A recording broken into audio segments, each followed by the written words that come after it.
एक सवाल है हाई स्कूल में मैथ का 14.2 एक्सरसाइज है। उसका 14 सवाल है, निम्नलिखित बंटन भारत के उच्च स्तर माध्यमिक स्कूलों में राज्य के अनुसार शिक्षक विद्यार्थी अनुपात को दर्शाता है। इन आंकड़ों के बहुलक और माध्य ज्ञात कीजिए। दोनों मापकों की व्याख्या करनी है। तो सारणी दे रखी है हमें बोर्ड पे, सारणी बोर्ड पे बनी हुई है। इस सारणी की सहायता से हमें बहुलक निकालना है और माध्य निकालना है। ये बताना है प्रत्येक स्टेट में, प्रत्येक राज्य में कितने शिक्षक हैं, उनका बहुलक और माध्य बताना है। तो इसके लिए क्या करेंगे, यहाँ पर आप देखेंगे इनमें वर्ग आकार क्या है। वर्ग आकार 15 से 20 छात्रों पे टीचरों की संख्या कितनी है, 3 राज्य के अंदर। और 20 से 25 पे कितनी है, 8। और 25 से 30 कितनी है, 9। इनमें अंतर देखते हैं। वर्ग अंतराल, वर्ग अंतराल, वर्ग अंतराल निकाल ले रहे हैं, पहले हल कर रहे हैं यहाँ पर। अब वर्ग अंतराल या वर्ग आकार, या वर्ग आकार, वर्ग आकार के लिए क्या बनाते हैं, h बराबर घटा लो कोई सा मान। 20 में से 15 घटा लो 5 आएगा, ये 25 में से 20 घटा लो कितना आएगा, 5 ही आएगा। तो बड़ी संख्या में से छोटी संख्या घटा रहे हैं। 20 में से 15 गया, कितना बचा, 5। इसके बाद देखते हैं बारंबारता।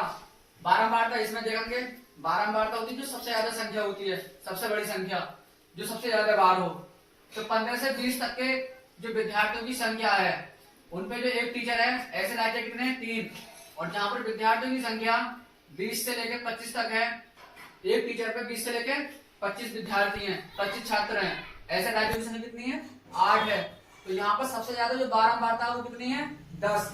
मतलब 30 से लेकर 35 तक के जो छात्र हैं, ऐसे राज्यों की संख्या कितनी है, 30। 30 से लेकर 35 तक के जो छात्र है क्लास में, ऐसे राज्यों की संख्या कितनी है, 10 है। तो सबसे ज्यादा बारंबारता कितनी आ गई, 10 आ गई। इसको मान लेंगे F1, ये मुख्य बारंबारता हो गई। और इसके ऊपर वाली बारंबारता को क्या मानते हैं, F0। और F1 के नीचे वाली जो बारंबारता होती है, इसको क्या मानते हैं, इसको मानते हैं F2। इन सभी के मान यहां पर लिख दे रहे हैं। बारंबारता, बारंबारता F1 बराबर कितनी आ गई निकल के, 10 आ गई। इसके बाद में बारंबारता के नीचे वाली बारंबारता,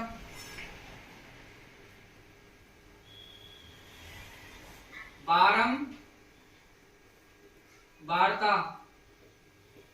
के नीचे के वर्ग की बारंबारता, वर्ग की बारंबारता, बारंबारता कितनी दे रखी है, ये F2। और F2 बराबर कितनी है, बारंबारता के नीचे के वर्ग की बारंबारता कितनी दे रखी है, ये F2 बराबर 3।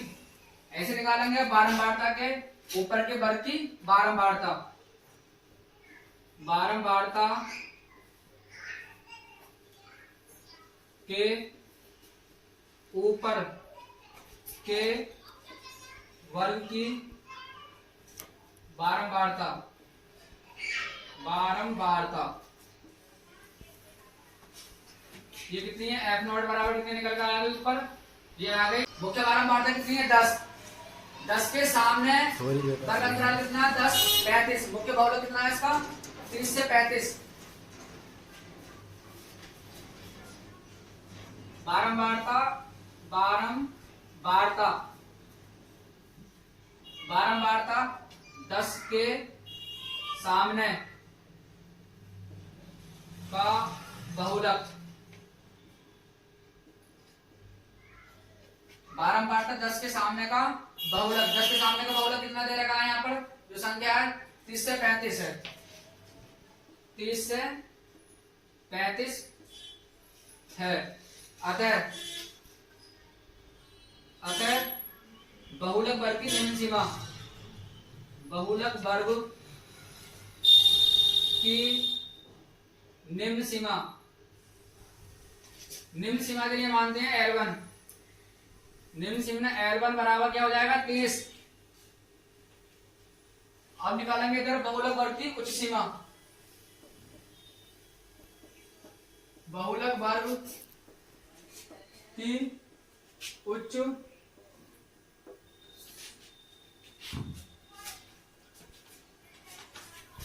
अब निकालेंगे बहुलक वर्ग की उच्च सीमा। बहुलक वर्ग की उच्च सीमा। उच्च सीमा के लिए मानते हैं L2। L2 बराबर कितनी आ जाएगी उच्च सीमा? 35। L2 बराबर 35 आ गई। सारे मान निकल कर आ गए। आप क्या निकालेंगे? आप डालेंगे बहुलक का फॉर्मूला, बहुलक निकल के आ जाएगा। तो बहुलक बराबर क्या होता है? बहुलक बराबर होता है L1 प्लस F1 माइनस का F0 अपॉन 2 F1 माइनस का F0 माइनस का F2 और इनकी गुणा में होता है H। यहाँ तक समझ में आ रहा है? इस फॉर्मूले में सारे मान रख देंगे जो मान हमने पहले निकाले। मान ये इनके निकलोगे जितने भी मान है। L1 का मान कितना है इसमें? L1 का मान 30 प्लस ब्रैकेट F1 का मान कितना है? F1 का मान 10। F0 का मान कितना है? F0 का मान है 9 और अब यहाँ पर फिर रखेंगे F1 का मान कितना है? 10 माइनस का F0 का मान कितना है? 9 और F2 का मान कितना है? 3। S का मान कितना निकल कर आया? 5। कितना निकल कर आ गया S का मान? 5 वर्ग अंतराल। यहाँ पर 30 प्लस यहाँ का डालेंगे 10 में से 9 गया 1 और बटे में कितना है? 2 की 10 से गुणा करेंगे 20 माइनस 9 और 3 जोड़ लेंगे क्योंकि दोनों ही माइनस के हैं तो माइनस में जुड़ जाते हैं। और यहाँ कितना चल रहा है आगे भी गुणा में? 5 चल रहा है आगे भी गुणा में।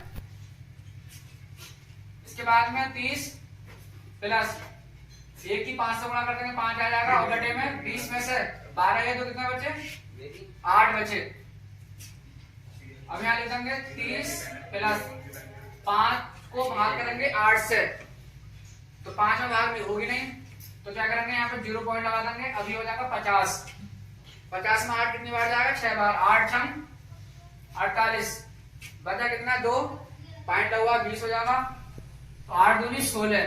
जब 20 में 16 गए तो कितने बचे? 4 पॉइंट लगा 40 हो जाएगा। 8 पंजे 40। इन्हें जोड़ेंगे। यहाँ पर पॉइंट 3 अंकों के बाद में है, यहाँ पर पॉइंट नहीं है तो ऐसे नहीं जुड़ेगा। पहले यहाँ पर भी पॉइंट लगाएंगे। यहाँ पर पॉइंट 3 अंकों के बाद है तो यहाँ पर अपनी तरफ से 3 बार 0 बढ़ा लेंगे पॉइंट लगा के प्लस 0.625।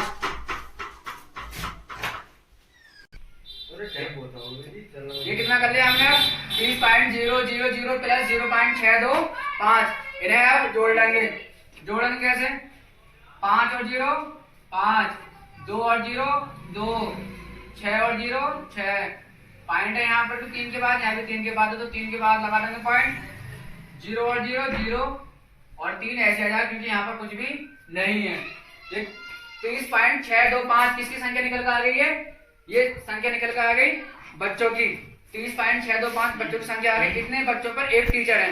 कितने टीचर हैं? एक टीचर। ये बहुलक निकल कर आ गया। अतः बहुलक बराबर 30.625। ये बहुलक निकल के आ गया है। अब इसके बाद निकालेंगे इसका माध्य। माध्य के लिए क्या करेंगे? मध्य बिंदु निकालेंगे पहले।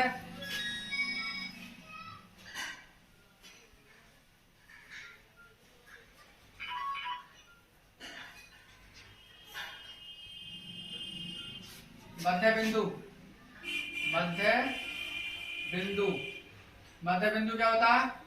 XI। और राज्य यह संघीय क्षेत्रों की संख्या। ये क्या हो जाएगी? बारंबारता।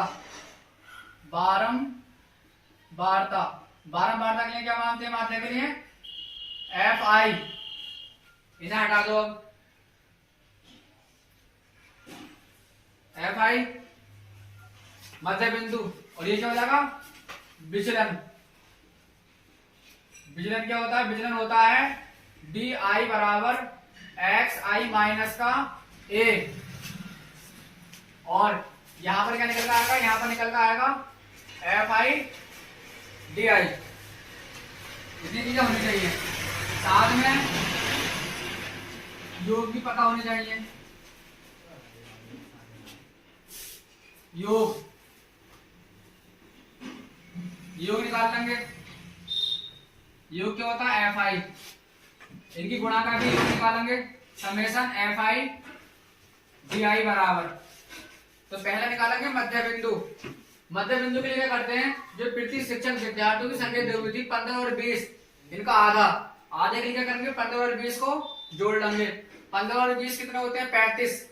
35 को 2 से भाग करेंगे जोड़ने के बाद में, तो ये हो जाएगा 17.5। 20 और 25 को जोड़ोगे, 20 और 25 जोड़ते हैं 45 आता है। 45 का आधा होता है 22.5।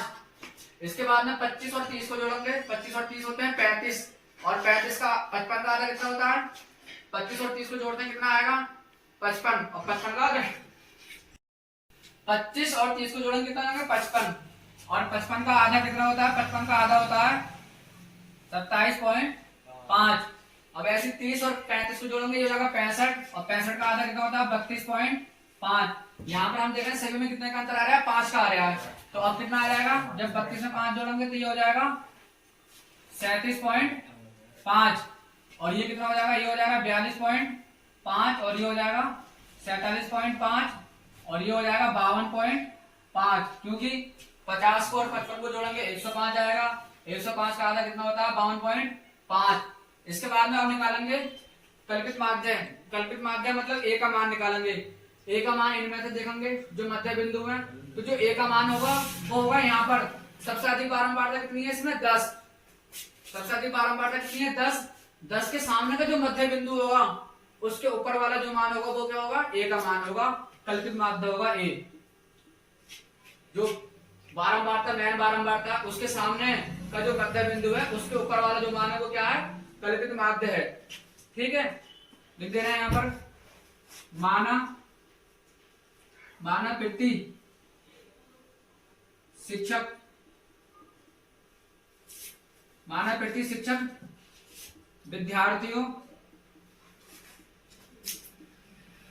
विद्यार्थियों की संख्या का कल्पित माध्य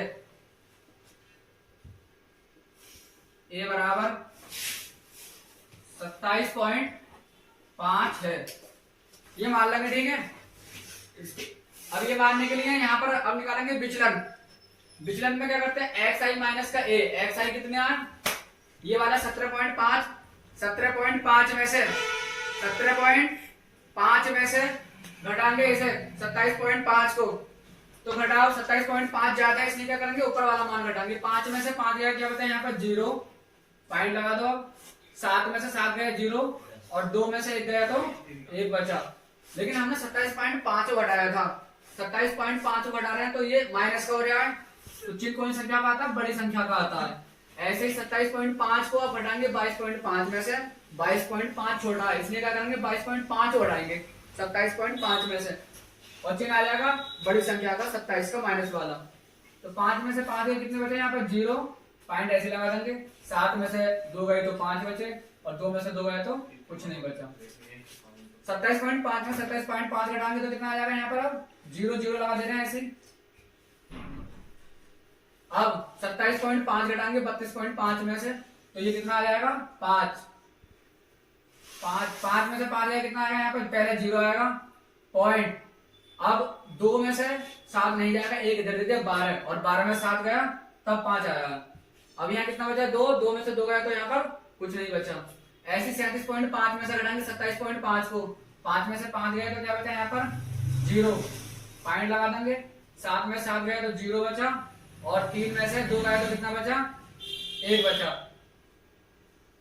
अब 42 में से घटाएंगे 42.5 में से 27.5, तो 5 में से 5 गया, कितना बचा यहाँ पर? 0, पॉइंट लगा देंगे। अब 2 में से 7 नहीं जाएगा, 1 इधर दे दो 12, 12 में 7 गया तो कितना बचा? 5 बचा।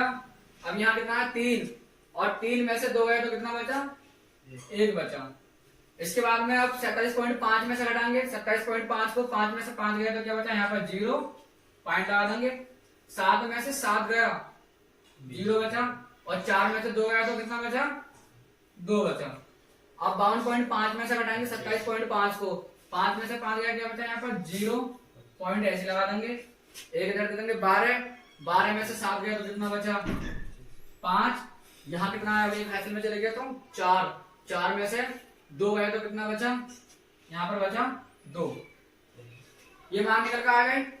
अब क्या करेंगे, एफ आई डी आई, जो मान निकल कर आया डी आई का, एफ आई का मान हमारे पास पहले से आएगा, बारंबारता पहले से आएगी, इनकी गुणा कर लेंगे, 3 की गुणा करेंगे 10 से, माइनस के 10 से करेंगे तो ये हो जाएगा माइनस का 30। अब 8 की गुणा किससे करेंगे, 5 से करेंगे, ये हो जाएगा माइनस का 40। 9 की गुणा 0 से करेंगे तो ये कितना आएगा, 0 और 0 लिख दे रहे हैं, डबल डिजिट में लिख रहे हैं। अब 10 की गुणा किससे करेंगे, 5 से करेंगे तो 10 पंजे 50 हो जाएगा, 10 पंजे 50 हो गया। इसके बाद में आप 3 की गुणा किससे करेंगे, 10 से करेंगे तो ये हो जाएगा 30। इसके बाद में अब 0 की गुणा करेंगे 15 से तो ये आएगा 0। इसके बाद में 0 की गुणा फिर करेंगे 20 से तो ये भी कितना आएगा 0, डबल डिजिट में लिख रहे हैं 0 0। इसके बाद में 2 की गुणा किससे करेंगे, 2 की गुणा करेंगे 25 से, ये हो जाएगा 50। यहाँ पर सभी में पॉइंट लगा हुआ 0 के बाद में, ये क्या है 10.0, लेकिन है तो 10 ही, इसलिए 0 को छोड़ दिया है, 0 की गुणा करके नहीं दिखाई है। अगर 0 की गुणा करते तब भी क्या होता, 0 पॉइंट लग जाता यहाँ पर, इसलिए यहाँ पर क्या करा, 0 पॉइंट को छोड़ दिया, खाली संख्याओं की ही गुणा करिए। इसके बाद में क्या करेंगे, इन्हें आप जोड़ेंगे, जो माइनस वाले एक तरफ कर लेंगे और जो प्लस वाले हैं उन्हें एक तरफ कर लेंगे। 30 और 40 जोड़ेंगे तो ये हो जाएगा माइनस का 70, इन्हें जोड़ो 5 और सभी 0 को जोड़ दे तो 0 0 0 0 0 क्या आएगा, 0 ही आएगा। 5 और 3 8, 8 और 0 8 ही रहेंगे, लेकिन 5 आ गए हैं तो 8 और 5 कितना हो गए 13, ये हो जाएगा 130। ये प्लस का है, वो माइनस का है। 130 में से 70 को घटा लो, 0 में से 0 गया तो क्या आएगा यहाँ पर नीचे 0, और 13 में 7 गया तो कितना आएगा यहाँ पर, 13 में 7 गया तो यहाँ पर आएगा 6, का आएगा ये प्लस का। इधर बारंबारता का योग देखते हैं, बारंबारता का योग कितना है, जोड़ो इन्हें भी, 3 और 8 कितना हो गया 11, 11 और 9 20, 20 और 0 20 ही रहेगा, 20 और 3 23, 23 और 2 25, 25 का 5 हासिल लगा 2 हासिल के हो गए। यहाँ पर डबल डिजिट में कुछ नहीं है, यही है 10, तो 2 हासिल के और एक ही कितने हो गए 3, तो ये कितना हो जाएगा 35। इसके बाद में आप निकालेंगे माध्य, कल्पित माध्य तो हमने पहले ही मान रखा था, यह है कल्पित माध्य 27.5 है, ए का मान निकल कर आ गया ये वाला। हम निकालेंगे माध्य, तो माध्य x इनवर्स बराबर क्या होता है, a plus summation F I D I बटे समेशन एफ आई। यहां पर मान रख देंगे इसका, a का मान कितना है, a का मान है 27.5 plus F I D I का मान कितना निकल गया, एफ आई डी आई का मान निकल गया 60, और एफ आई का मान कितना निकल गया, खाली एफ आई का 35। इन्हें काट लेंगे, 60 और 35 5 से कट हो जाएगा, 5 का 5 बचा 1, आगे 0 10 हो गया, 5 दूनी 10, यहां काटेंगे 5 सत्ते 35, नई लाइन में जाएगा 27.5 प्लस 12 बटे 7 बराबर 27.5 प्लस, इधर जगह कम है इसलिए बराबर का निशान लगा के इधर लिख रहे हैं, 12 को 7 से भाग करेंगे 7 ही का ना 7, कितना प्लस 12 में जब 7 से भाग करेंगे 7 ही का ना 7, कितना बचा, 12 में 7 गया 5 बचा, 5 में 7 से बाहर नहीं होगी इसलिए क्या करें पॉइंट लगा दिया। अब 5 आगे बन गया 50, 50 में 7 कितने बार जा सकता है, 7 बार जा सकते हैं, 49 7 बार चले गया। इसके बाद में बचा 1 पॉइंट लगा 10 हो जाएगा, 7 ही का ना 7, लेकिन इतना नहीं लिख रहे, बस यही कर लिख रहे हैं पॉइंट के बाद 1 अंक तक, क्योंकि यहाँ पर भी पॉइंट के बाद 1 ही अंक है, इन्हें जोड़ लेंगे। अब 7 5 पॉइंट यहाँ भी 1 के बाद है, यहाँ भी 1 के बाद है तो जुड़ जाएगा, 7 और 5 12 का 2 हासिल लगा, 1 हासिल का और 1 ये 2 और 7 कितने हो गए 9 हो गए, और अब यहाँ पर कोई संख्या नहीं है, यहाँ पर है 2 तो 2 लिख देंगे, पॉइंट कितने के बाद है, यहाँ भी 1 के बाद है, यहाँ भी 1 के बाद है, कॉमन में पॉइंट कितने के बाद है, 1 के बाद है, तो पॉइंट यहाँ पर कितने के बाद लगा देंगे, इधर से गिनते हैं पॉइंट लगा दे टाइम, तो 2 के बाद पॉइंट लगा देंगे, कितना निकल कर आएगा ये 29.2। किसका मान निकल कर आया 29.2? प्रति शिक्षक विद्यार्थियों की संख्या, प्रति शिक्षक विद्यार्थियों की संख्या,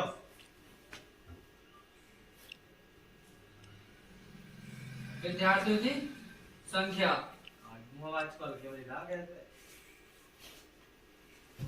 विद्यार्थियों की संख्या निकल कर आ गई। इसके बाद में हमें दोनों मानों में तुलना करनी है, तो तुलना करने के लिए ये टेबल थोड़ी साफ करनी पड़ेगी। माध्य और बहुलक की तुलना और करनी है, पूछा है इसमें। तो हमसे सवाल में ये पूछा माध्य और बहुलक की तुलना करनी है, दोनों में क्या अंतर है। तो प्रत्येक राज्य में प्रति शिक्षक विद्यार्थियों की संख्या, मतलब जितने भी राज्य हैं भारत के अंदर उनका औसत बताना है। तो औसत कितना है 29.2। 29.2 छात्रों पर एक टीचर है, एक शिक्षक है। कितने छात्रों पर? 29.2 छात्रों पर एक टीचर है। उसके बाद में हमें बताना है इसमें बहुलक। तो अधिकांश राज्यों में प्रति शिक्षक विद्यार्थियों की संख्या, अधिकांश राज्यों में, तो अधिकतर राज्यों में जो विद्यार्थियों की संख्या है, स्टूडेंट की संख्या वो कितनी है 30.6। अधिकांश राज्यों में कितनी संख्या स्टूडेंट की 30.6। लेकिन अगर औसत देखें तो औसत कितना विद्यार्थियों का एक टीचर पर 29.2 है औसत।